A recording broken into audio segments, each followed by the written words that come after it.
Bonjour, donc je m'appelle Héloïse. Je suis. Comment on bouge? Ok. Donc je suis arrivée à Drivey il y a à peu près un an maintenant. Et donc, comme l'a dit Faouz, on est les deux seuls data eng pour 6 analystes. Euh, non, c'est de l'autre côté. Alors, donc pour ceux qui ne sont pas familiers avec notre produit, donc comment ça marche Drivey?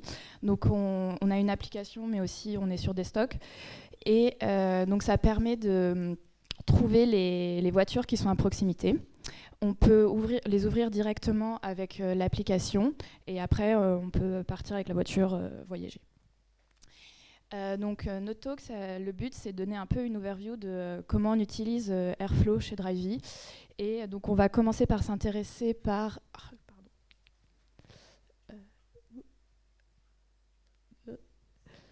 la data à Drivey. Donc on a un cluster Redshift avec 3 nodes et on est en train d'entamer une migration sur Snowflake. On a 6 Tera de données avec le tracking. On a 2 millions d'users et on est 8 employés qui sont consacrés à la data.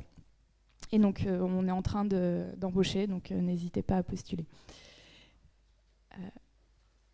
Alors la première partie, ça sera donc comment on manage Airflow à Drivey. Et la deuxième partie par Faouz, ça sera comment on l'utilise. Alors, donc un petit récapitulatif.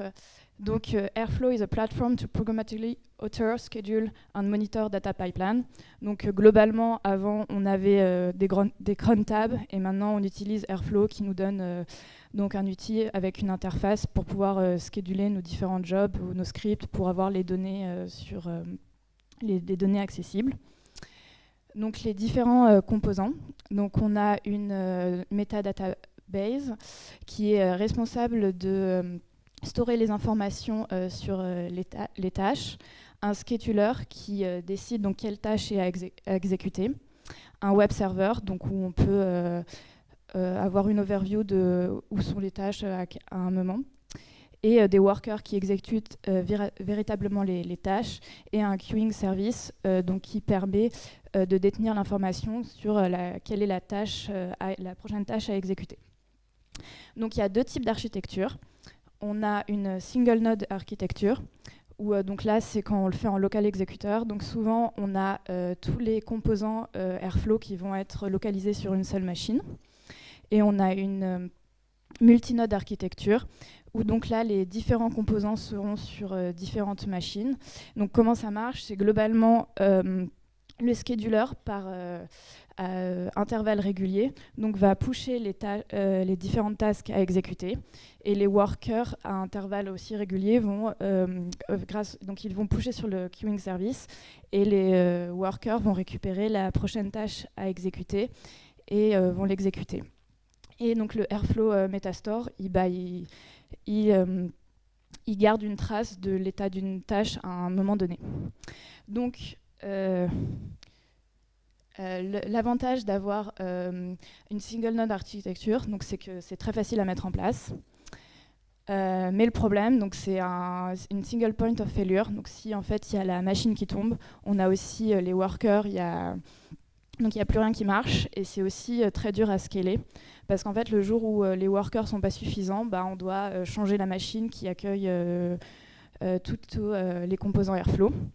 Et en fait, la multinode architecture, donc déjà, on n'a plus un single point of failure.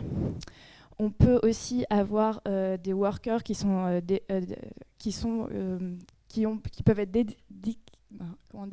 dédiés à des types de tâches données. Par exemple, si on a besoin de beaucoup de mémoire, on peut avoir des workers qui ont beaucoup de mémoire. Et donc, c'est facile à scaler, parce que le jour où on n'a plus assez de workers, on en rajoute un. Et on est ready to go.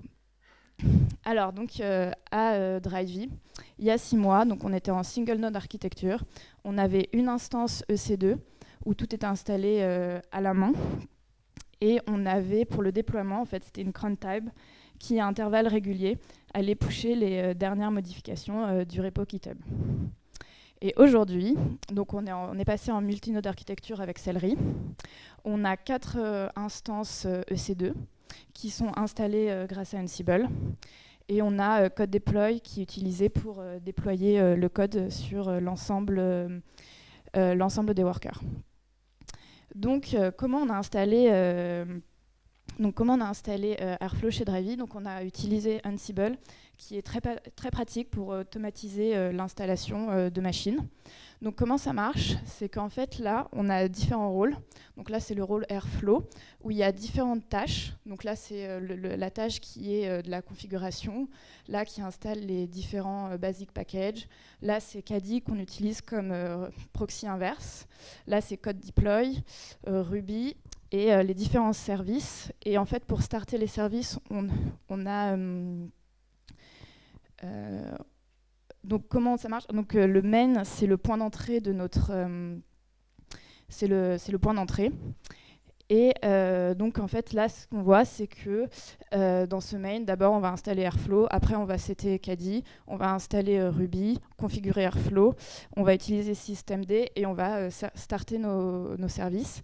Et comme vous pouvez l'imaginer, on n'a pas besoin de tout installer sur toutes les machines. Et en fait ce qui est très pratique avec Ansible, c'est qu'on peut classer nos machines par exemple, tous les workers, on peut les taguer workers, et comme ça, on installe tout ce qui est Ruby, on n'en a besoin que sur nos workers, et donc là, on le spécifie au niveau de l'inventaire Ansible. Donc là, c'est juste un peu plus une overview. Donc là, c'est un script où qu'est-ce qu'on fait? On télécharge l'Airflow zip, on crée notre répertoire et on extrait. Et là, c'est l'inventaire où, en fait, le jour où on va ajouter un worker, on a juste une ligne à ajouter dans ce script. On exécute la commande et en fait, notre machine, elle est déployée sur le cluster. Alors, du coup, ça a été quand même assez compliqué de passer de Airflow... de Celery sur Celery exécuteur, parce qu'en fait on avait beaucoup de fichiers intermédiaires, donc on a dû migrer DAG par DAG et vérifier qu'ils étaient Celery compliant, et en fait les fichiers intermédiaires maintenant on les met sur S3. Aussi un des gros points compliqués, ça a été au niveau des logs, parce que comment ça marche, c'est que quand on n'a qu'une seule machine, les logs sont sur la machine. Et maintenant, en fait, les logs sont envoyés sur S3. Et dans la documentation, c'est pas très clair comment on peut avoir les logs directement sur l'interface graphique. Et en fait, il y a un peu du bidouillage à faire qu'on a trouvé sur Internet. Et des fois, ça passe pas très bien. Et aussi, un des gros pain points, c'est au niveau des folders. On ne peut pas spécifier plusieurs folders sur Airflow. Et donc, du coup, on a dû créer un autre DAG folder où on a mis les nouveaux DAG migrés. Et pour tous les fichiers partagés, on avait des symlinks. Et aussi, on n'est que deux. Donc, maintenir deux Airflow, c'est quand même assez coûteux. Et donc, une fois qu'on a Airflow qui est installé, il faut le monitorer. Et comment ça marche? Donc en fait, on utilise Telegraph. Donc Telegraph qui est installé sur une machine. Et en fait, à intervalles réguliers, pareil, il va pooler CloudWatch pour avoir les informations sur les instances, nos instances AWS. Et après, donc, il va mettre ces données au niveau d'une base de données InfluxDB, qui est une base de données time series. Et en plus de les informations contenues dans CloudWatch, on a aussi directement des informations qui viennent de la base de données Airflow, que Telegraph, mais aussi dans InfluxDB. Donc là, c'est pour le monitoring. Donc en fait, à intervalles réguliers, on regarde si on a des tâches qui sont créées. Parce qu'en fait, on a eu un problème à un moment donné où on ne s'est pas rendu compte que notre scheduler était down. Et en fait, on a mis une alerting pour savoir sur les 10 dernières minutes si en fait on a toujours des tâches qui sont créées. Et en fait, comment ça marche? Avec Grafana, on peut avoir des alertes et on a un Slack qui nous dit en fait que potentiellement il y a un problème et du coup qu'on doit regarder. Et en fait, donc les grands enjeux pour demain, c'est qu'on veut améliorer, parce que pour le moment c'est que code deploy qui fait des actions très basiques, mais on veut continuer d'améliorer le déploiement d'Airflow. On veut aussi tester des managed services comme Cloud Composer ou Astronomer. Alors, pour le moment, il faut qu'on migre à Python 3, donc on attend cette migration. Et aussi créer un environnement de test, mais en fait, ça sera en fonction de si on garde un Airflow qu'on manage nous ou qu'on utilise Cloud Composer ou Astronomer, ce sera pas exactement la même chose. Voilà. Merci. Hop, je me mets là. T'as oublié la... Oui, pour finir, je voulais juste faire une petite overview de l'infrastructure. Donc, on a parlé de la brique Airflow. On vient aussi, nos données, elles viennent de S3, MySQL ou de différentes API. Donc, avec Airflow, on les compute sur Redshift, qui va devenir Snowflake. Et en fait, nos utilisateurs peuvent directement taper dedans avec Redash, Tableau et notamment Drive Ranger, dont Faouz va vous parler plus en profondeur. Merci beaucoup.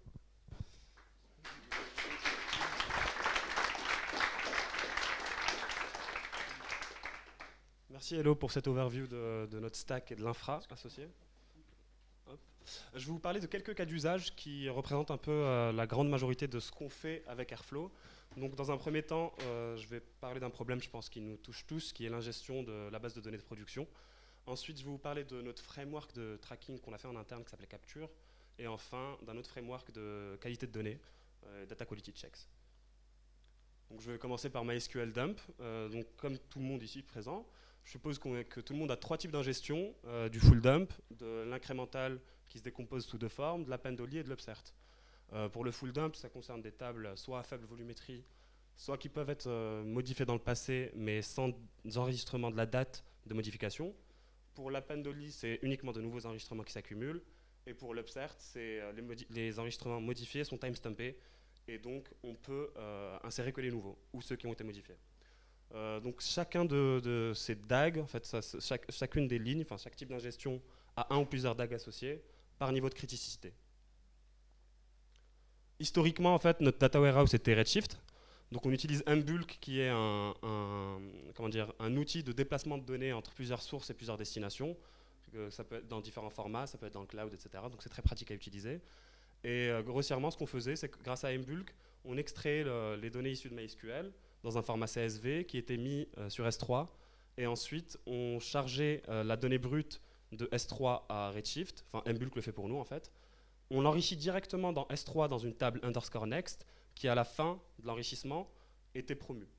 Et en fait, ce qu'on a eu assez vite, c'est qu'en augmentant l'usage en consommation du cluster Redshift, on a eu de gros problèmes de concurrence d'accès, vu qu'en fait, il n'y avait pas de séparation entre le déplacement de données, enfin le storage et le compute. Parce que la table était potentiellement lockée pendant un certain nombre de temps, pendant que des analystes essayaient de la queries. Super verbe. et du coup, en fait, on est passé à une autre technologie qui est Snowflake, justement, qui répond à ce besoin et dont la couche de persistance de données est sur S3.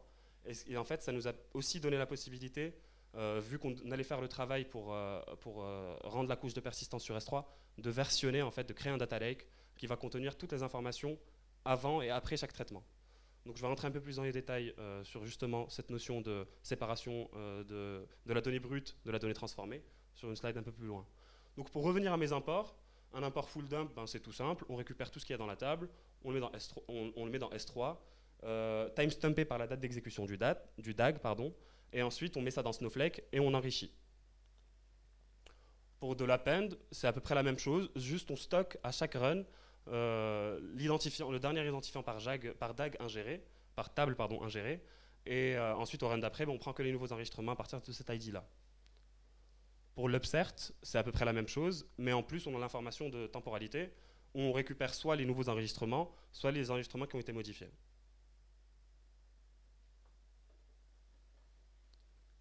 Et du coup, comme je vous disais, pour séparer la donnée brute en fait, de la donnée enrichie, on a utilisé un mécanisme assez simpliste, mais qui fonctionne très bien, qui est en fait, on a deux schémas. Un schéma raw qui contient l'intégralité des données brutes issues du dump de la base de données de production, et un schéma public dans lequel en fait, on enrichit l'intégralité de nos données. Et en fait, c'est ce schéma public qui a mis à disposition à l'intégralité des consommateurs, le Redash, les outils de vise, les analystes, des outils de fraude, et aussi le back-office de Drivey.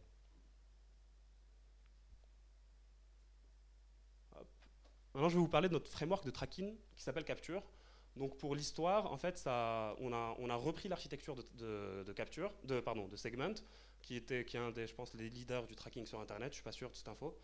Et en fait, ils avaient changé leur pricing. C'était license-based et c'est passé du jour au lendemain à traffic-based. Donc ça a multiplié nos coûts par une trentaine de mémoire. Et donc en fait, on a décidé de le faire en interne. Et en fait, voici comment ça fonctionne. Donc en fait, nos back-end engineers, ils ont fait en sorte que ce soit très facile d'utilisation pour l'intégralité des développeurs dans la boîte. Donc on a quatre façons d'émettre un tracking. On a du tracking front-end, que j'ai appelé JavaScript, du tracking back-end Ruby, et du tracking mobile iOS et Android. Donc prenons le cas d'une payload qui sera envoyée en fait, par l'une des quatre plateformes. Donc typiquement, là c'est quelqu'un qui vient de cliquer sur une preview d'une voiture lors de l'affichage des résultats de recherche. Donc que ce soit sur desktop, au back-end ou sur mobile. Pour le cas du front-end et du back-end, ça va être envoyé dans un tracking service fait maison côté Rails. Et ensuite, ça va être envoyé quelque part. Et pour le mobile, on utilise Pinpoint SDK.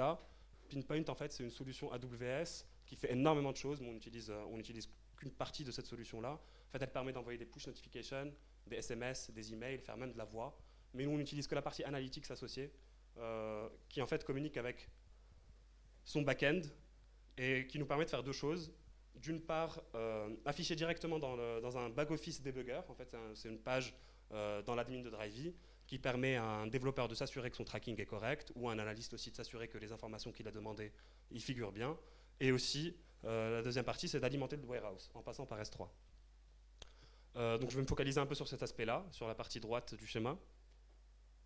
Pardon. D'abord une petite vue du trafic du debugger. En fait, c'est une page toute simple où on peut chercher par user ID, par identifiant de session, Anonymous ID, ou directement dans la payload. Donc si on veut traquer par exemple, si on veut vérifier la bonne arrivée d'un nouvel événement qu'on vient de créer. Côté ETL, j'ai évité d'afficher les DAG parce qu'ils sont très volumineux. En fait, on a 3 DAG et un DAG plutôt méta. Le premier DAG, Mobile Analytics, il permet en fait de déplacer les données brutes mises à disposition sur S3, de les mettre dans une grande table où il y a tout le tracking depuis le début, qui s'appelle AWS Event. Ensuite, cette table, elle est spécialisée en deux vues. Une pour gérer tout ce qui est tracking issu des applications mobiles, et une autre pour tout ce qui est front-end et back-end. Sur cette base-là, en fait, pourquoi on a fait ça? Parce que on n'avait pas, avec la Pinpoint SDK, on n'a pas la possibilité de namer, de donner un nom au tracking mobile. Et donc, en fait, on fait de la schema detection sur la base d'un sous-ensemble du tracking front et back. Pourquoi on fait la schema detection? En fait, ça permet de découpler une demande de tracking, c'est-à-dire un analyste pilote une nouvelle feature, il demande à un développeur web de rajouter un tracking pour analyser un nouveau funnel. Et typiquement, ça permet de s'affranchir du passage par un data engineer pour créer le schema associé de la nouvelle table qui va héberger ce tracking-là.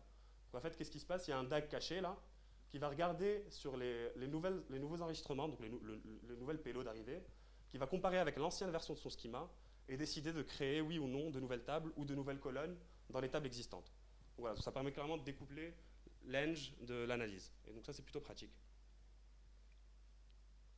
Et donc, en cas d'usage, du coup, nos merveilleux analystes peuvent nous faire des analyses de conversion de funnels, pléthore d'applications possibles sur Tableau, ou bien aussi, nos analystes dédiés à la fraude ont développé avec quelques développeurs de la boîte Drivey Rangers, qui est un outil en fait, de détection de fraude qui se base beaucoup sur le tracking et beaucoup sur les données, à peu près toutes nos sources de données, pour blacklister des users et empêcher des vols de voitures essentiellement.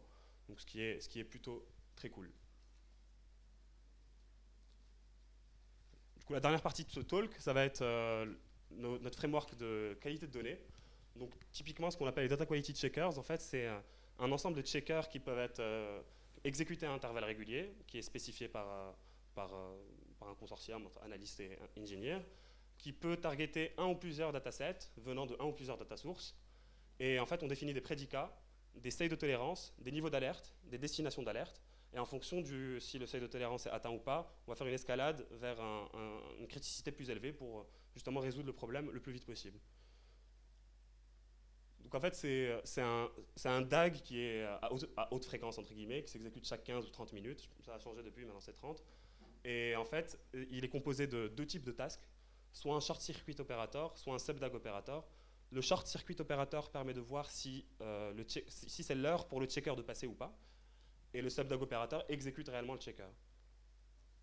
Donc un petit exemple, donc ça c'est sensible number of sessions. En fait, ça permet de confronter le nombre de sessions calculées à partir de notre framework interne, Capture, et de le confronter à Google Analytics pour voir si l'une ou l'autre des ingestions ou des transformations ont faibli. Et donc en fait, c'est un peu un checker dual, parce qu'à la fois on vérifie qu'on a récupéré toutes les données de Google Analytics, et d'autre part, on vérifie qu'avec un taux d'erreur accepté, que les volumes sont les mêmes. Et donc ni notre framework, ni GA n'est en panne. C'est à peu près tout. Si vous avez des questions.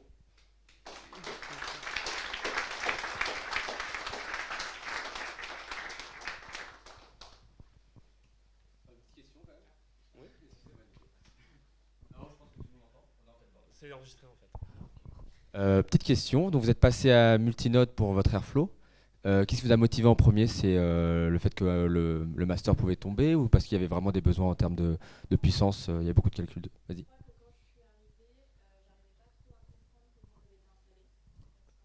Il n'y a que ce micro qui marche en fait.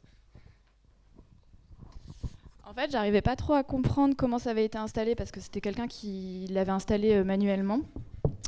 Et en plus, on voulait commencer à faire des scripts Python assez lourds.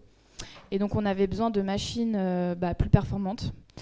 Et donc, quand j'ai regardé, j'ai commencé à vouloir tout réinstaller sur Ansible. Et en fait, c'était pas très coûteux de passer. Enfin, je pensais que ça allait pas être si coûteux que ça de passer au multinode. Et en fait, ce qui a été juste un peu embêtant, c'est qu'il avait fallu réécrire pas mal de scripts où on avait des fichiers intermédiaires. Et donc, fallait modifier toute la logique parce qu'il fallait passer sur S3 et donc ça a été un peu plus long que prévu. Et en fait, on est en train de le finir là avec notre migration sur Snowflake.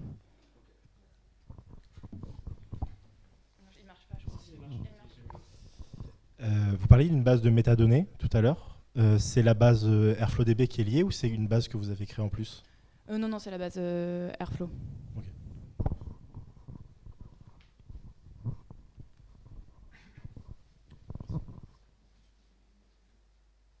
Est-ce qu'il y a d'autres questions? Juste par rapport à la Metastore, Metadata DB, du coup c'est un SPOF. Pardon? C'est un SPOF, c'est un single point of failure. Oui, elle n'est pas encore comme le web server, comme le scheduler, où si on voulait vraiment, il faudrait tout avoir et mettre au-dessus pour un load balancer pour changer. Mais c'est déjà mieux qu'avant. C'est pas encore encore des single point of failure, mais qui peuvent, dont en fait on n'a pas vraiment besoin nous à notre échelle Drivey de combler à ça.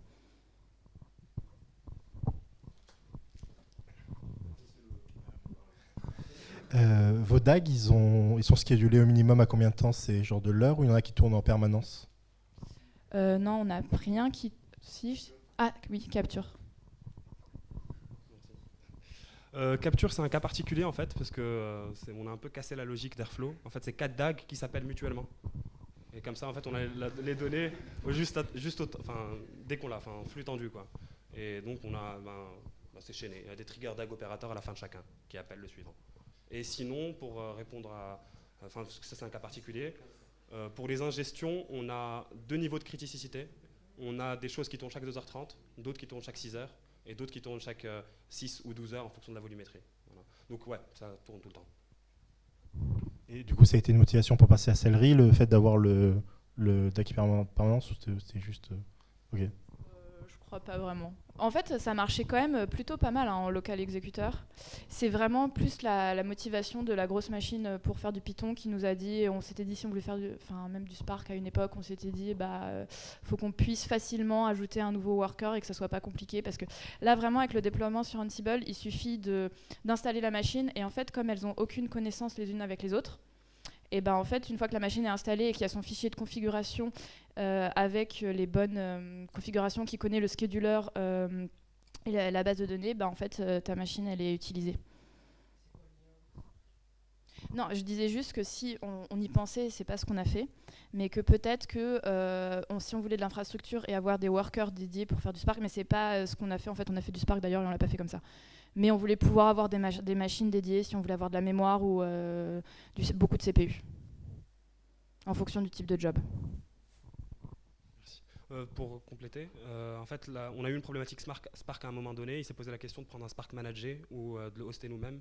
Et finalement, on a pris EMR. Et du coup, on n'a pas besoin de ressources de calcul pour exécuter le Spark en tant que tel. Voilà. Il y a un micro qui circule normalement. Vous avez parlé de Grafana et de métriques que vous remontez. Qu'est-ce que vous regardez en particulier comme métriques et lesquelles vous ont le plus servi vis-à-vis de pannes passées ou de trucs, de métriques qui reflèteraient particulièrement l'état de votre architecture, par exemple?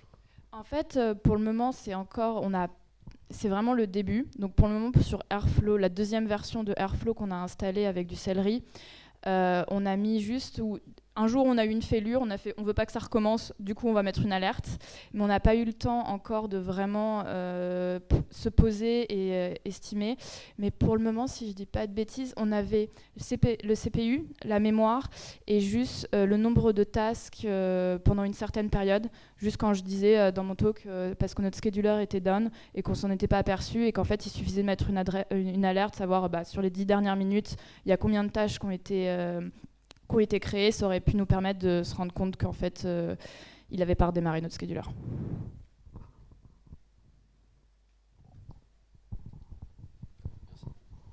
Ouais, concernant les 4 DAG là, qui s'appellent un peu en boucle, vous avez implémenté ça comment avec, C'est un premier DAG qui, à la fin de sa dernière tâche, c'est un trigger DAG qui trigger le prochain, qui est à la fin de sa première. Il y a un opérateur qui permet. Ouais. Et en fait, c'est identifié par un DAG ID. Et on lui passe juste le DAG ID du prochain à appeler. Et le dernier appelle le premier. Voilà. Je ne conseille pas ce design, mais ça répondait à... Ça marche très bien, on a eu 0 downtime sur ça. Ouais. Et pour les DAC plus conventionnels, vous avez un système de waiter mis en place? Alors, je crois que les waiters qu'on a, c'est que par exemple, il y a certains DAG où on va checker une bucket S3 qu'on doit... et donc du coup, on a juste un sensor qui nous permet de savoir si en fait notre bucket S3 il y a le bon fichier qui est là et qui attend le temps nécessaire. Mais après on a juste des triggers, si je dis pas de bêtises. On n'a pas... Ouais, plutôt des sensors je crois.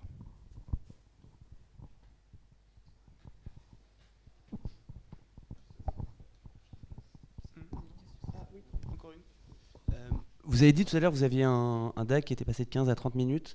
Est-ce que c'est parce que la haute fréquence, l'augmentation de la fréquence ou cette fréquence-là, c'était trop d'une façon ou d'une autre?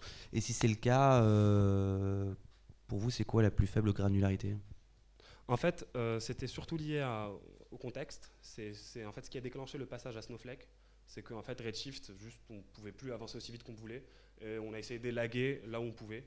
Notamment les checkers, on s'est dit, on va être averti 2 fois moins souvent, mais on sera averti quand même. Et donc c'est un parti pris qu'on a fait. Mais c'était vraiment lié à notre warehouse, qui était en fait celui qui était le plus targeté par ces checkers. Enfin, c'était la partie la plus longue, c'était le bottleneck du système. Et donc on a baissé la charge sur cette partie-là, qui est Redshift. Mais maintenant qu'on va repasser à Snowflake, peut-être qu'on le remettra à 5 minutes. Mais on n'a pas encore suffisamment d'arriérés pour tester et prendre une décision. Mais peut-être que j'ai pas répondu intégralement à la question. Si, parce que c'était la base. Je voulais en fait essayer d'avoir un retour d'expérience sur jusqu'où tu peux aller en termes de fréquence, justement. Ouais. Savoir si à un moment tu passes à un PubSub ou si tu restes sur du Airflow. Oui, mais je pense que c'est pas un outil designé pour vraiment de la haute fréquence. Okay. De l'ordre de la...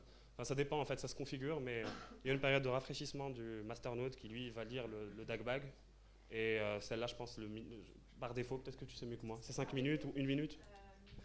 Défaut, parce qu'en fait, comment ça marche, c'est que le DAG-bag, tu lui donnes un folder, et donc il va se rafraîchir, et en fait, tu peux le configurer à quelle fréquence tu le rafraîchis, et j'ai peur nous, on est à 5 minutes, mais j'arrive pas à savoir, ça prend un peu de temps quand même, et nous, il va lire le code de tous tes DAG, et du coup, ça peut, en fonction de comment c'est designé, ça peut prendre un peu de temps, je pense.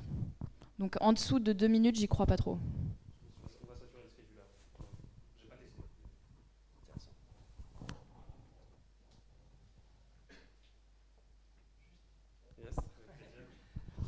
Monopolise un peu là. Au niveau programmatique, est-ce que comment vous avez partagé le code entre plusieurs DAG? Est-ce que c'est unitaire, vachement spécialisé, ou alors vous avez essayé quand même de partager des classes communes ou des choses comme ça? En fait, pendant notre migration sur Snowflake, on en a profité pour vraiment avoir quelque chose de très généraliste. Donc, comme Faouz l'a présenté au niveau des niveaux des imports, on a créé des classes qui permettaient d'importer et en fait, du coup, de générer un apport, par exemple, en mode append, incrémental ou upsert. Et donc, du coup, on a des classes à ce niveau-là. La question qu'on se pose, c'est est-ce qu'on aurait dû créer des opérateurs Airflow plutôt que de faire ce qu'on a fait? Mais ça marche plutôt pas mal. Donc, oui, et l'objectif après, c'est quand on aura bien fini sur Snowflake et qu'on aura un code clean, on voudrait peut-être revoir si tout ce qui est les importeurs, on les fait pas en opérateur Airflow.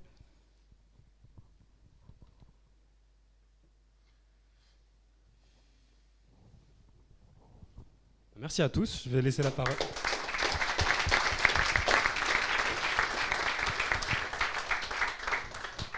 Je laisse la parole à Nicolas.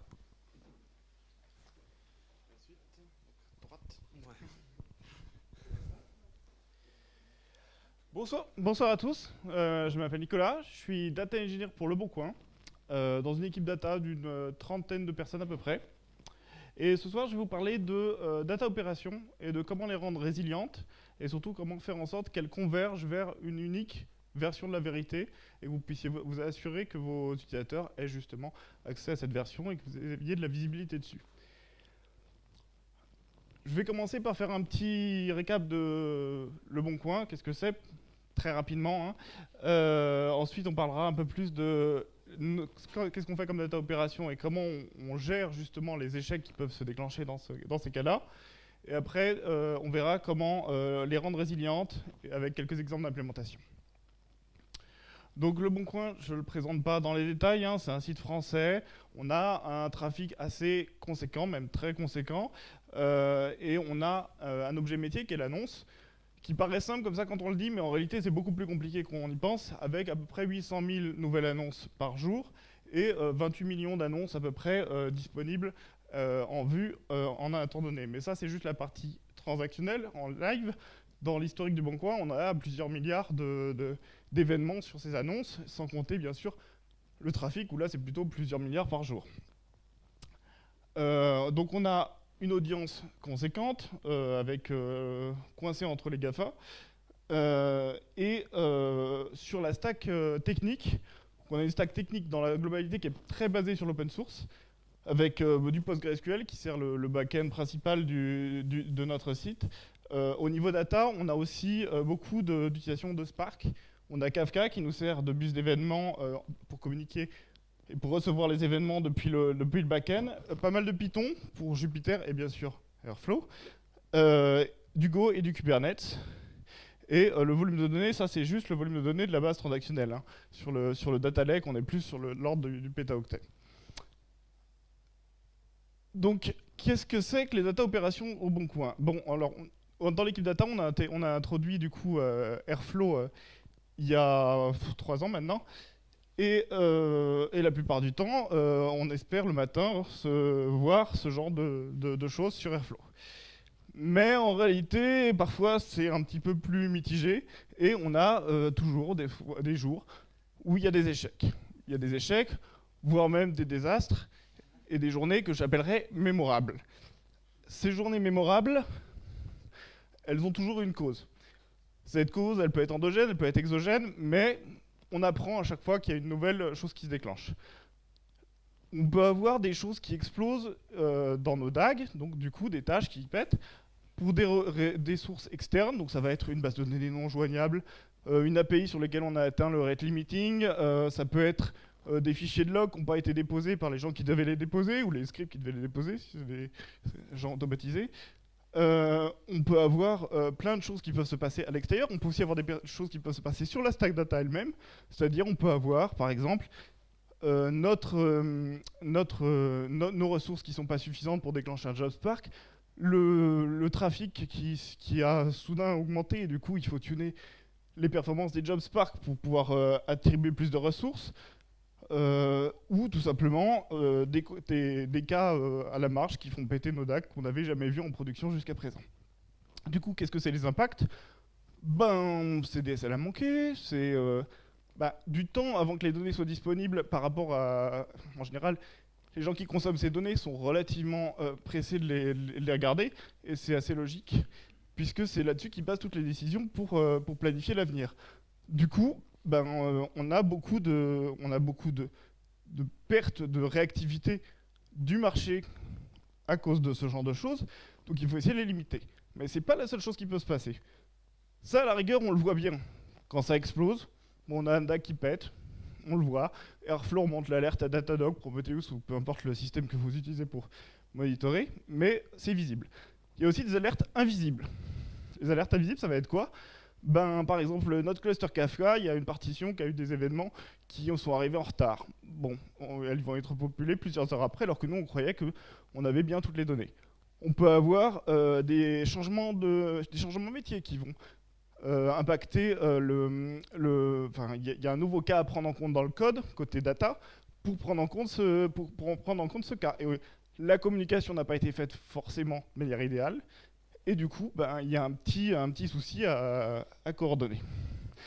Là, c'est plus grave, parce que ce qui se passe, c'est que du coup, si vous ne le détectez pas, vous allez avoir des utilisateurs qui vont prendre des décisions en partir de mauvaises données. Alors les utilisateurs en général ils sont plutôt malins et ils détectent quand il y a un problème comme ça, mais c'est quand même pas idéal que ce soit l'utilisateur qui vous avertisse quand il y a des soucis comme ça. Donc il y a des techniques pour mitiger ça. Mais quoi qu'il arrive, vous aurez des cas où vous allez avoir besoin de subir la panne. Quand vous subissez une panne, quoi qu'il arrive, à partir du moment où la panne peut arriver, elle finira par arriver, il faut se dire ça. Vous n'avez pas encore vu tous les cas possibles qui pouvaient péter dans votre SI, donc il faut s'attendre à ce que vous en ayez.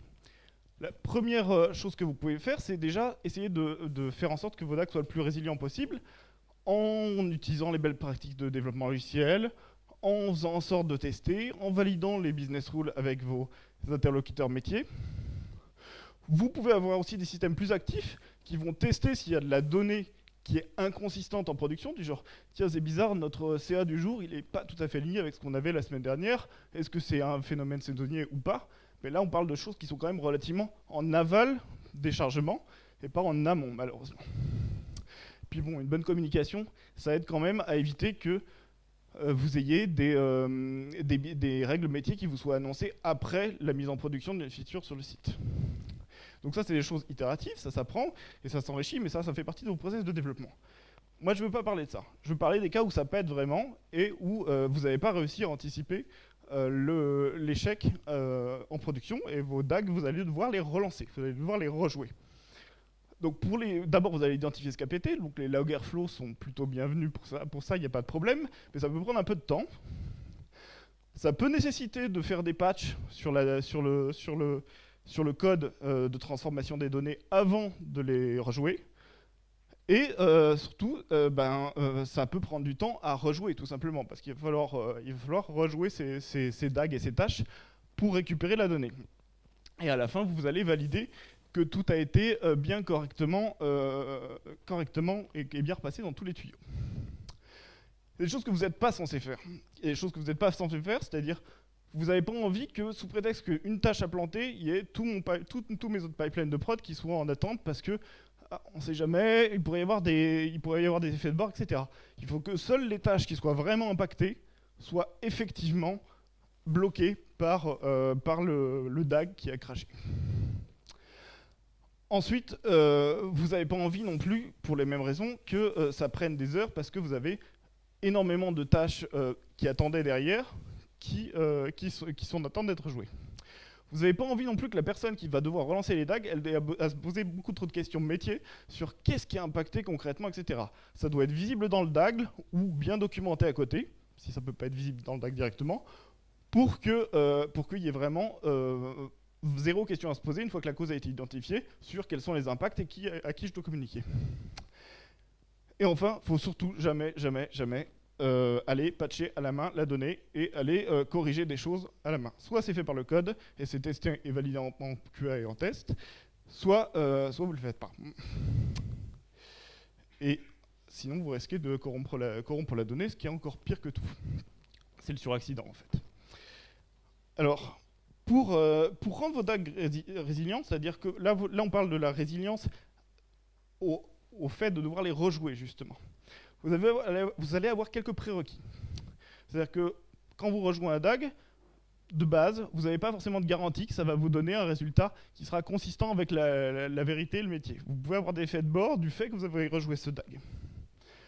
Le premier élément important, c'est l'idempotence. S'assurer qu'un DAG est idempotent, c'est faisable dans la plupart des cas. Je ne dis pas que c'est faisable tout le temps, hein, mais la plupart des cas, et ça va vous simplifier beaucoup les opérations de données. S'assurer qu'un DAG est idempotent, ça veut dire que ce DAG-là, je peux le rejouer autant de fois que je veux, jusqu'à ce qu'il converge vers une vérité absolue, qui est la réalité du marché, ou de ce que mon application ou mon microservice a pu avoir derrière. Et je peux le rejouer aussi bien avec le même code qu'avec des codes différents, pour éventuellement patcher des erreurs qui n'auront pas été anticipées. Évidemment, ça c'est des choses que vous vouliez faire en amont, ou en test, ou en dev, ou en QA, mais quand vous avez besoin de le faire en prod, vous serez bien content de pouvoir rejouer le truc sans réfléchir. Enfin, en réfléchissant un peu quand même, mais en limitant les réflexions métiers dans la foulée. Deuxième élément important, c'est la commutativité. Ça, c'est un peu plus difficile à garantir. C'est le fait de pouvoir être indépendant de l'ordre dans lequel je rejoue mes différents DAG. C'est-à-dire que j'ai la journée du 16 et j'ai la journée du 17 qui ont planté. Eh ben, j'ai pas à me poser de questions, je dis que je relance tout ce qui a planté, et je laisse Airflow prioriser les choses, et il peut même les rejouer toutes les deux en même temps, les paralléliser, il n'y aura pas de problème, je sais que je risque pas de corrompre ma donnée en rejouant ça, et en laissant les tâches s'organiser d'elles-mêmes. Ça demande un peu plus de logique dans le code, et ça demande des développements supplémentaires, mais qui vous seront rendus au centuple dans les opérations. Ensuite, pour pouvoir savoir comment implémenter effectivement les différentes, en l'occurrence les deux concepts que j'ai énoncés avant, ce qui va être important, c'est de savoir quel type d'objet métier vous manipulez. Il y en a qui sont très simples. Il y a les données complètement prédictibles, mais elles sont très rares. Vous avez le temps, parfois quelques données métiers. Le temps, en général, on change de calendrier tous les 4000 ans, donc vous êtes assez tranquille pour ça. Mais voilà. Il y a quand même des spécificités, les time zones, tout ça. Mais de manière générale, c'est quelque chose de complètement plat. Les données immutables, ce sont les objets événementiels. C'est des données qui vont être poussées une fois, vous n'allez plus les revoir. Elles ne bougent pas, elles sont écrites une fois, c'est des traces, ça va être des logs, des événements sur Kafka, ça peut être des traces dans une base de données aussi, mais peu importe, vous savez qu'elles n'ont pas de cycle de vie intrinsèque. Elles vont juste être poussées une fois, et après, plus jamais être touchées. Ça, c'est vos copains, parce que celles-là, elles sont très faciles à gérer.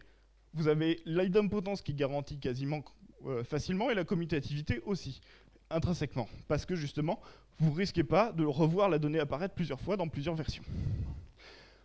Les objets mutables, eux, c'est beaucoup plus difficile, et malheureusement, ils sont plus fréquents. Les objets mutables, c'est ceux qui vont être des vrais objets métiers. En l'occurrence, au Boncoin, ça va être le compte utilisateur et toute la grappe d'objets qu'il y a derrière, l'annonce et toute la grappe d'objets qu'il y a derrière, etc. Donc c'est des objets métiers à forte complexité qui, eux, vont avoir un cycle de vie. On a des annonces au Boncoin qui sont en ligne depuis 8-9 ans, et qui sont toujours en ligne, et elles sont passées par toutes les étapes avec des modifications, des édits, des achats, des audiences, etc., dans tout leur cycle de vie, et ça, il faut le gérer. Et ça, il faut donc le versionner. Vous allez ensuite avoir les données atomiques, mais les données atomiques, c'est bien, c'est celles que vous allez à gérer avec la granularité la plus fine, mais vous avez des contraintes de privacy qui vont vous obliger à les faire disparaître petit à petit. Vous ne pouvez pas garder la donnée éternellement, elle appartient à vos utilisateurs avant tout. Du coup, cette donnée atomique, vous l'avez, mais vous l'avez que pour un certain temps. La donnée agrégée, en revanche, vous pouvez la garder ad vitam aeternam, puisqu'elle est anonymisée de fait. À partir d'un certain moment, vous savez qu'elle est correcte, et vous savez que vous pouvez la garder ad vitam aeternam.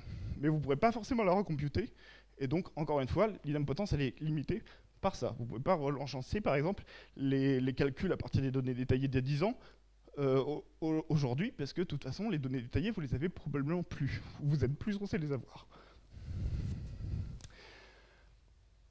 Ensuite, pour justement tracer de manière très précise les différents éléments que vous avez dans vos pipelines de données, tous ces objets de différentes natures, vous allez avoir besoin de savoir précisément comment les identifier. Donc chaque enregistrement doit être identifié précisément. La plupart du temps, ça c'est facile, hein. C'est fourni par le système source, mais pas forcément toujours. Par exemple, les logs, c'est pas forcément garanti que ce soit le cas. Donc vous allez plutôt versionner le dataset, donc l'ensemble, le lot, le fichier de log si vous voulez. Mais quoi qu'il en soit, c'est une nécessité de versionner et d'identifier les deux de manière unique. Le dataset, souvent quand vos ingestions sont pilotées par Airflow, l'execution date ou le DAG run ID, en fonction de ce que vous utilisez, est un très bon candidat pour ce genre de choses, pour avoir un identifiant unique de dataset. Et ensuite, ces enregistrements, vous allez vouloir les versionner. Et les versionner aussi bien le code qui les a produits que la version réelle dans leur cycle de vie d'évolution pour les objets mutables qu'ils ont. Et ces deux éléments, vous allez vouloir, si possible, la plupart du temps c'est possible aujourd'hui, les persister au niveau de l'enregistrement. Comme ça facilitera le débugage et ça facilitera aussi le contrôle justement du cycle de vie et des mises à jour de vos objets métiers. Enfin, vous allez vouloir isoler le plus possible vos différentes unités de traitement pour que chaque fois que vous relancez une tâche, même si c'est sans la dépendance, elle relance tout un lot fonctionnel complet. Et que vous n'ayez pas une tâche qui soit splittée en 2-3 tâches, du genre je copie, je mets dans un espace temporaire, et puis après j'ai une autre tâche qui récupère le fichier et qui le repousse sur S3. Quand vous relancez une tâche, elle doit faire son boulot de bout en bout. Elle peut avoir des dépendances, dans le stream c'est pas le problème, mais il ne doit pas être nécessaire de la lancer systématiquement conjointement à une autre tâche pour qu'elle ait du sens. Et il privilégie bien sûr les sorties systématiques sur des stockages froids type HDFS et Cloud Storage pour vous affranchir justement de tous les systèmes qui peuvent muter. Moins vous avez d'objets qui sont susceptibles de bouger dans votre flux, plus vous allez vous en sortir facilement. Alors concrètement, comment on l'implémente ? Il y a plusieurs étapes quand on est data engineer dans un truc. Il y a la première étape, ça va être l'ingestion. Malheureusement, l'ingestion, c'est le truc où vous avez le moins de possibilités de traitement, parce que les choix ont déjà été faits pour vous. Le système d'information a déjà fait les choix pour vous. Il a implanté un MySQL, un MongoDB, un bus Kafka, un Kinesis. Les choix ont déjà été faits en amont. Et du coup, les possibilités que vous avez de rejouer et le cycle de vie des objets au sein de ces stockages n'est pas de votre décision. Tout ce que vous pouvez, c'est donner votre avis, contribuer et dire qu'est-ce qui vous faciliterait la vie en tant que data engineer. Mais il y a des contraintes transactionnelles en amont sur lesquelles vous n'avez pas forcément le choix. Par exemple, nous, notre système de production, il doit très vite sortir toutes les annonces qui ont été mises hors ligne pour garantir une performance de la transaction parce que justement, on a beaucoup de trafic. Du coup, nous, ça ne nous arrange pas parce que du coup, on n'a qu'un laps de temps assez court qu'on doit savoir connaître précisément pour extraire la donnée du système source. Si une annonce est mise hors ligne, on a quelques heures, voire quelques jours pour l'intégrer et la traiter dans nos données avant de plus pouvoir l'extraire, en tout cas plus simplement, d'une manière aussi simple. Donc ça veut dire que vous devez savoir le schéma des objets, mais ça va de soi, le cycle de vie des objets, ça c'est vachement plus important et pas forcément aussi trivial. Et ensuite, savoir communiquer vos besoins aux équipes back-end pour trouver un compromis qui vous permette d'avoir une bonne traçabilité de la donnée, de ces changements, donc des identifiants ou des timestamps de modification clairs sur des données, en particulier sur les données mutables. Donc sur la rejouabilité des extracts, la plupart du temps, vous ne pourrez pas les faire tout simplement. Ce ne sera pas quelque chose qui sera possible, ou alors pas de manière triviale et idempotente. Vous ne pourrez pas systématiquement, sauf avoir une très grande connaissance de votre SI, garantir que l'extraction que vous avez faite une fois, la deuxième extraction que vous rejouerez, produira exactement le même résultat. Et du coup, vous risquez de perdre de l'information et de perdre de la vérité, et du coup de dégrader toute la vue que vous donnez de l'activité de votre entreprise derrière. Je suis en train de virer les piles. Ensuite, vous avez la partie la plus facile. C'est la partie transformation. Déjà, la première chose importante, c'est bien de la décorréler de la partie extraction. C'est-à-dire que la partie extraction, elle extrait et c'est tout. Elle ne fait pas de transformation, elle n'a pas de règles fonctionnelles métier. Il y a des exceptions, bien sûr, parfois. Mais l'idée, c'est que toute votre logique métier, elle doit être dans la transformation le plus possible. Tant qu'elle peut l'être, en tout cas. Pourquoi ? Parce que comme ça, vous avez une sortie prédictible, en général, et facilement testable. C'est-à-dire que vous pouvez faire vos tests unitaires sur votre transformation de manière beaucoup plus facile. Vous n'avez pas d'éléments externes dont vous dépendez. Vous avez juste un lot de fichiers sur un cloud storage en entrée et en sortie. A priori, ça devrait pas trop mal se passer. Et surtout, c'est stateless. Il n'y a pas de partie mobile à l'extérieur de la transformation. Ou en tout cas, vous avez pu les transformer en données figées et du coup reproductibles. C'est peut-être déterministe, mais il y a quand même quelques exceptions. Tout ce qui est business rule, ça vous allez besoin de le versionner, et quand vous rejouez un DAC dans le passé, il faut prendre en compte justement le fait que les taux de TVA ont changé, il y a des règles de SLA qui peuvent être différentes sur le support, et donc dans vos calculs métiers, vous allez devoir prendre en compte la rétrocompatibilité si jamais vous voulez rejouer un dataset qui date de 6 mois ou 1 an, pour vous assurer que qu'il est toujours valide. Ou alors, clairement documenter que c'est pas possible, ou mieux, coder un système qui empêche la donnée d'être réécrite si jamais vous la rejouez trop dans le passé. Enfin, on a la partie chargement. Donc ça, c'est la partie sur laquelle vous avez le plus de choix, puisqu'elle est vachement bindée au système de stockage que vous avez derrière. Ce système de stockage, chacun son choix, hein. Il y a des systèmes de stockage qui sont plus pertinents pour certains usages que pour d'autres, mais ils vont avoir certaines contraintes et limitations, et d'autres certaines facilités pour garantir justement la rejouabilité, l'idempotence et le fait que quand j'insère des données, grosso modo, je ne vais jamais mettre de doublons. Pour faire ça, l'important c'est de s'assurer que quand vous rejouez un dataset, quand vous rejouez un DAG run, on va dire, vous écriviez que la donnée que vous avez besoin de mettre à jour. C'est-à-dire que la donnée qui a une version déjà plus récente, vous ne l'écrivez pas, et la donnée qui a une version qui n'était pas présente, vous l'insérez. Bref, vous faites que des mises à jour de ce qui est nécessaire dans chaque run du DAG. Pour ça, il faut que vous preniez en compte le fait que ce DAG il peut runner alors que les DAG suivants ont déjà runné. Ce DAG run peut runner alors que les DAG suivants ont déjà runné parce qu'eux, ils étaient en succès, mais celui-là était en échec. Du coup, il y a une question d'ordre, et c'est là que je voulais en venir dans la partie commutativité, qui est très importante. Attendez, j'étais un peu trop vite. L'important aussi, c'est, comme pour l'extraction, de décorréler le plus possible la partie transformation de la partie chargement. La partie transformation, c'est pas toujours possible, hein, mais la partie transformation, c'est celle que justement, comme je disais tout à l'heure, vous pouvez isoler le plus possible. Donc, vous êtes assez safe et vous pouvez la sandboxer et la tester. Si vous êtes en ELT plutôt qu'en ETL sur le chargement, vous allez avoir beaucoup de couplage entre la partie chargement et la partie transformation. Et du coup, garantir l'idempotence, ça devient beaucoup plus compliqué. Il y a beaucoup plus de logique métier qui rentre dedans. Alors que si vous avez juste de la transformation, vous avez juste à garantir l'idempotence du chargement. Il y a quand même quelques exceptions à cette règle. C'est tout ce qui est agrégation. C'est quand même plus pratique à faire côté data storage. Et la partie gestion des dimensions, qui peuvent avoir un cycle de vie un peu abscon ou un peu particulier. Et là, il faut que vous voyez où placer le curseur avec vos équipes métiers pour savoir est-ce que je vais plutôt faire de la dénormalisation en amont dans la transformation ou à l'extraction. Est-ce que je vais plutôt faire des snapshots de dimensions quitte à avoir beaucoup de volume de données, traitement inutile, ou est-ce que je vais faire un système de mécanisme SCD qui est bien, qui trace bien tous les changements, etc., mais qui est un peu compliqué et un peu lourdingue à manipuler. Ou est-ce que je vais faire de l'observe, ce qui la plupart du temps suffit largement. Ça c'est à voir en fonction des contraintes métiers et du niveau de visibilité qu'il va avoir sur son historique à un instant T. Je vais faire quelques exemples d'implémentation de je vais vous montrer quelques exemples d'implémentation de justement ces étapes de chargement dans deux moteurs de stockage. Un, ça va être Redshift et l'autre, ça va être Elasticsearch. Donc là, on parle de chargement. Et là, je vais faire un exemple de chargement idempotent, mais non commutatif.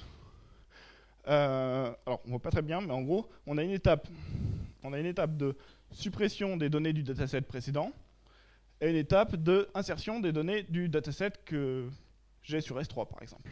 Donc, je vide dans Redshift ma table de toutes les données qui portent le dataset d'identification X et je réinsère le même dataset en écrasant tout simplement les données précédentes. C'est bien, c'est simple. C'est rapide et c'est idempotent. Par contre, c'est pas commutatif. Si jamais j'ai un objet métier qui a été populé dans une version plus récente, dans un dataset plus récent, je risque de le refaire passer à une version antérieure en faisant ça. Du coup, on peut avoir une version plus élaborée où on va prendre en compte justement, grâce aux informations de traçage qu'on a mis dans les événements métiers, dans les enregistrements en fait, la version de la donnée et la version du code avec lequel elle a été générée pour ne supprimer, on charge d'abord dans une table de staging temporaire, on ne supprime que les événements dont on a une version plus récente, soit au niveau du code, soit au niveau de la version de l'objet métier, et on insère que le différentiel. Ça, c'est commutatif, parce que là, vous êtes garanti que vous n'allez pas écraser un objet dont vous avez déjà une version plus récente. Par contre, c'est un peu plus lourd au niveau IO, mais c'est tellement plus simple au niveau opération que tant que vous pouvez vous le permettre, ça, c'est vachement préférable. Évidemment, ce n'est pas nécessaire sur des objets qui sont immutables, puisque par définition, vous n'êtes pas censé avoir de version d'objet immutable sinon, c'est que c'est pas un objet immutable, tout simplement. Tout simplement. Un autre exemple avec Elasticsearch. Alors, Elasticsearch, pareil, on va avoir la même logique, mais on va avoir un système pour le gérer pour nous. Alors là, c'est avec du Hadoop Elasticsearch. On a du coup la possibilité de spécifier justement la version explicitement. Alors par défaut, il gère les versions tout seul en incrémentant à chaque fois qu'on pousse, mais on peut aussi lui donner la version dans une colonne de l'enregistrement qu'on pousse. Alors c'est bien ça, mais ça marche que si on pousse des versions plus récentes. Donc par défaut, malheureusement, le driver Hadoop Elasticsearch, il ne permet pas de gérer justement l'idempotence et la commutativité à ce niveau-là. Alors il y a une PR, un patch en fait qui a été créé, qu'on utilise nous pour le coup, qui permet justement de spécifier que on ignore les conflits de version, c'est-à-dire qu'on ignore, si jamais on essaie de pousser, on ignore l'enregistrement qu'on essaie de pousser, donc on ne met pas à jour la donnée, si jamais on essaie de pousser une version plus ancienne, ce qui est le comportement qu'on souhaite avoir. Si j'essaye de pousser une version plus ancienne, c'est pas une erreur, ça crache pas, ça va juste discarder la nouvelle donnée et garder l'ancienne, puisqu'elle est plus récente. Donc la version fournie dans la donnée prévaut sur le reste. Par contre, effectivement, c'est pas, en tout cas peut-être que maintenant ça l'est intégré dans le driver Elasticsearch, mais c'est pas supporté nativement et il faut merger une petite PR pour faire ça. Ça, c'était des exemples. Dans le monde Airflow, il y a quand même quelques petites choses qui sont un petit peu handicapantes pour gérer ça bien. Bon, premièrement, tout ce que je dis, c'est que la gestion des dépendances, vous allez pouvoir la prendre en compte correctement au sein d'un DAG.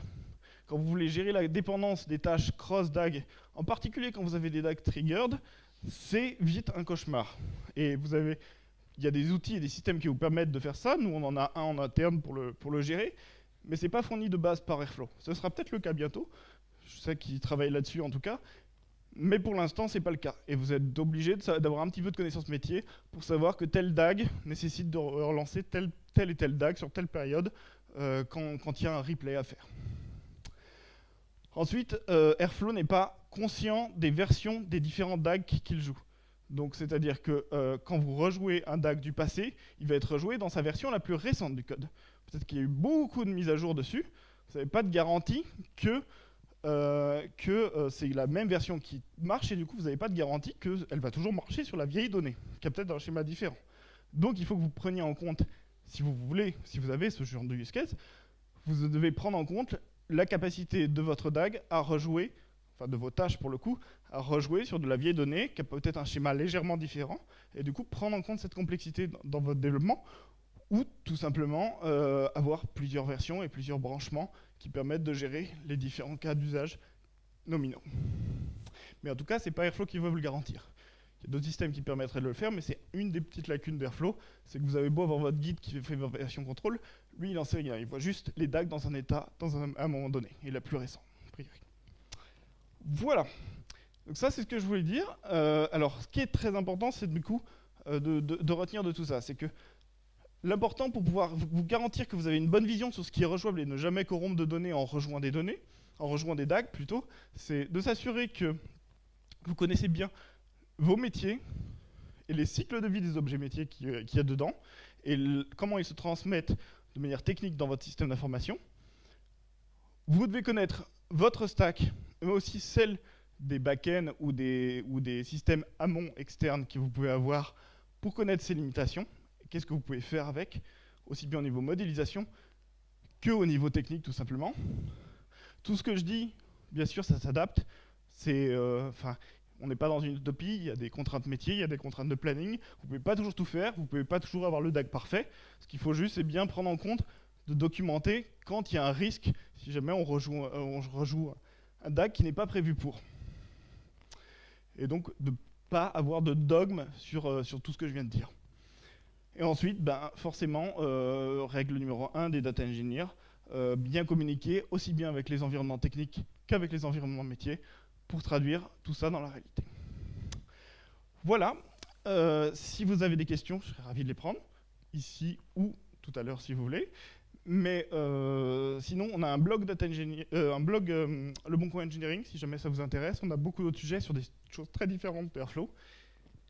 Et il y a du Twitter aussi. Voilà.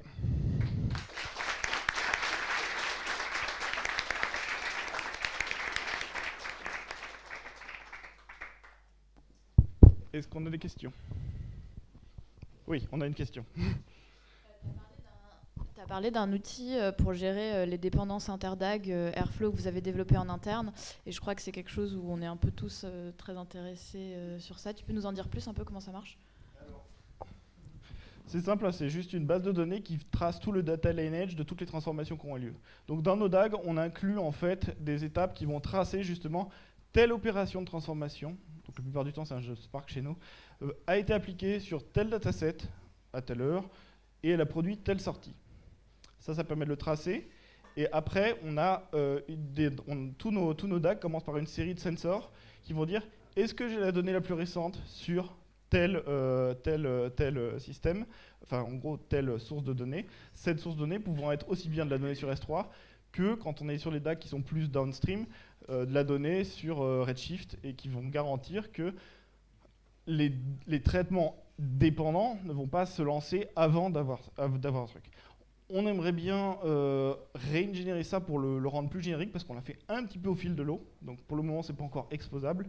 Mais on va avoir une deuxième phase pour en faire une V2 et voir ce qu'on peut en faire vraiment, etc. Je sais qu'il y a d'autres sociétés qui ont fait aussi, qui mettent en place des systèmes externes, toujours à Airflow, pour gérer ce genre de cas. Je crois que Lyft a un truc là-dessus aussi. Mais on ne l'a pas testé. Et puis nous, on a fait ça il y a 3 ans. Donc ça commence à être un peu vieux. Il y a des mécanismes plus intelligents, je pense, qui peuvent être mis en place de nos jours. Mais en tout cas, c'est une vraie problématique. Et je serais ravi qu'elle soit intégrée directement à Airflow. D'autres questions?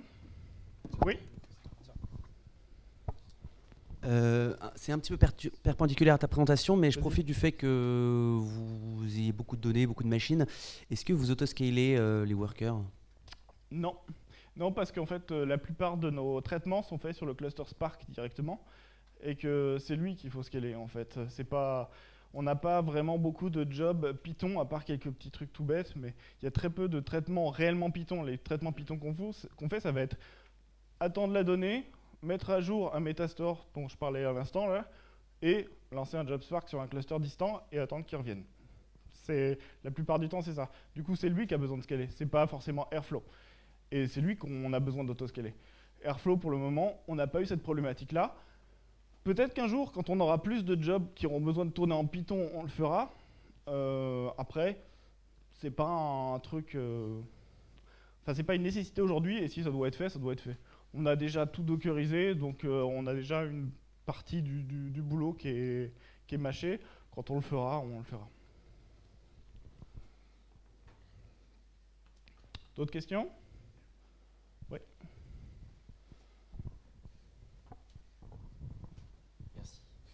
Tu parlais tout à l'heure justement de la reprise dans le passé de certaines exécutions avec un DAG qui est différent. Est-ce qu'aujourd'hui c'est quelque chose que vous gérez? Et si oui, comment? Alors au cas par cas. C'est-à-dire que bon, il y en a où ça aura un impact, il y en a où ça n'aura pas d'impact, et il y en a tout simplement où le métier s'en fout, parce que ce qu'il veut c'est la version de l'objet dans sa version la plus fréquente. Je vais prendre un exemple, par exemple, on a des catégories sur le Bon Coin et les annonces elles sont rattachées à une catégorie. Il se trouve que parfois la modération elle va changer la catégorie de l'annonce dans son cycle de vie. Ok, donc soit on prend là en charge la complexité de gérer tous les changements de catégorie et de pouvoir prendre en compte le fait que à telle date elle était dans telle catégorie et puis ensuite elle est passée dans telle catégorie. Ok, ça nous fait faire du boulot. pour que ce soit vraiment idempotent, justement. Mais en fait, le métier s'en fout parce que ça représente 0,00001% de ton audience et que tu n'es pas non plus en train de fournir les KPI pour la finance. Si effectivement tu fournis des KPI financiers, peut-être qu'il faut que tu sois un peu plus rigoureux dans telle chose, mais c'est une question, justement, c'est ce que je disais tout à l'heure, c'est tu places le curseur en fonction de ce que ton métier veut et ce qu'il a besoin. Bon, évidemment, ton métier, il veut toujours la lune, mais ce dont il a besoin surtout. Du coup, oui, il y en a comme ça où on a une complexité de rejouabilité qui est assez importante, mais si on n'en a pas besoin, on ne va pas non plus se surcharger de travail pour gérer un cas qui n'intéresse personne. Et juste une petite question subsidiaire, du coup, tu disais que c'était dockerisé. Donc est-ce que vous passez par Kubernetes pour votre architecture Airflow ou... C'est prévu, on a le back-end est passé depuis récemment sur des microservices sur Kubernetes, et je pense qu'on suivra le mouvement assez prochainement. Jusqu'à présent, comme je disais, c'est pas le côté HA et haute élasticité, je vais dire, c'est pas le cœur de nos problématiques data aujourd'hui. Cette problématique, on l'a plus justement sur le cluster Spark que sur le cluster Airflow. Donc, si on doit allouer des ressources, on va plutôt les allouer sur la partie Spark que sur la partie Airflow. Ce qui ne veut pas dire que c'est pas pertinent et que c'est pas quelque chose qu'on fera à un moment ou à un autre. Oui. Juste par rapport à l'idempotence, justement. Normalement, l'idempotence, c'est géré dans 99,999% par tes jobs Spark. C'est-à-dire c'est-à-dire que l'idempotence, c'est le calcul lui-même. C'est pas lié en soi à Airflow. Moi, je parle de l'idempotence de la donnée que tu traites.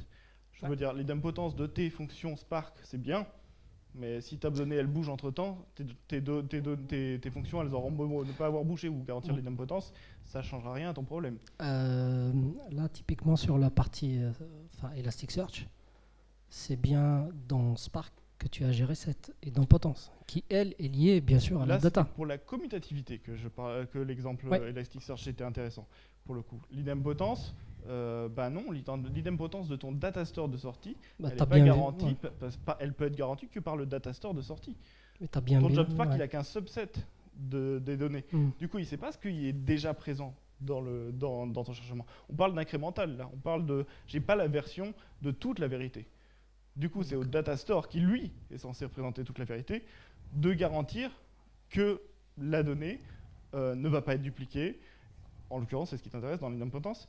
On ne va pas être corrompu. Et que, par contre, la commutativité, ça, c'est de t'assurer que tu ne vas pas mettre à jour avec une version plus ancienne de la donnée que tu as.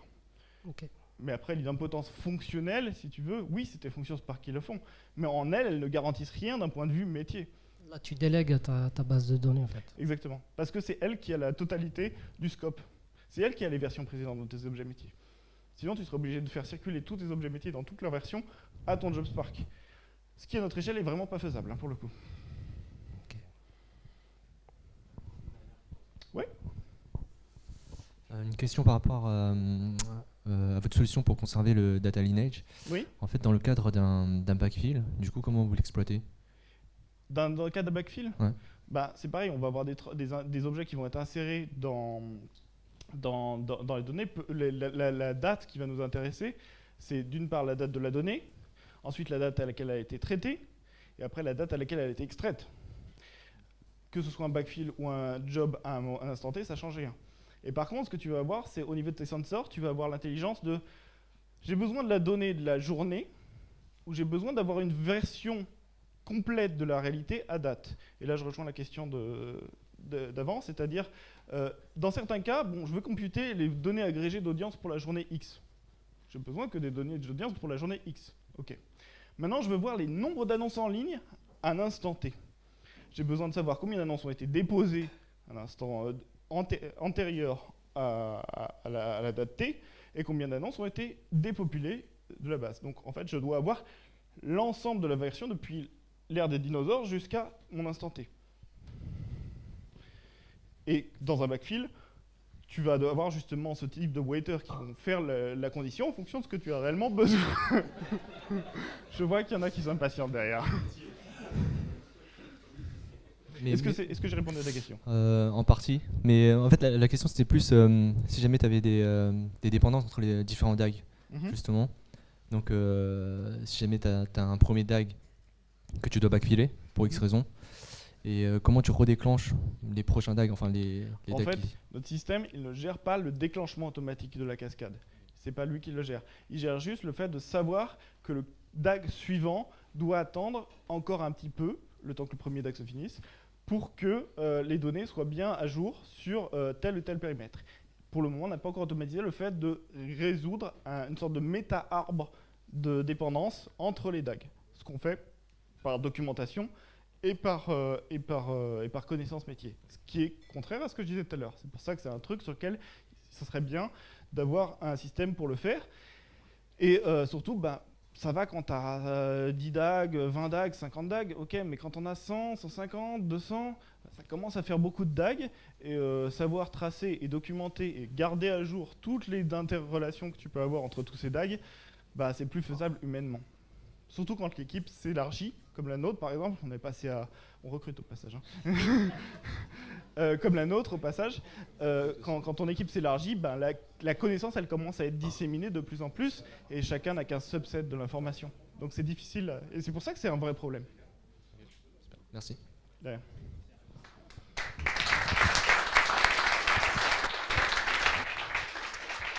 Merci. Je te laisse finir.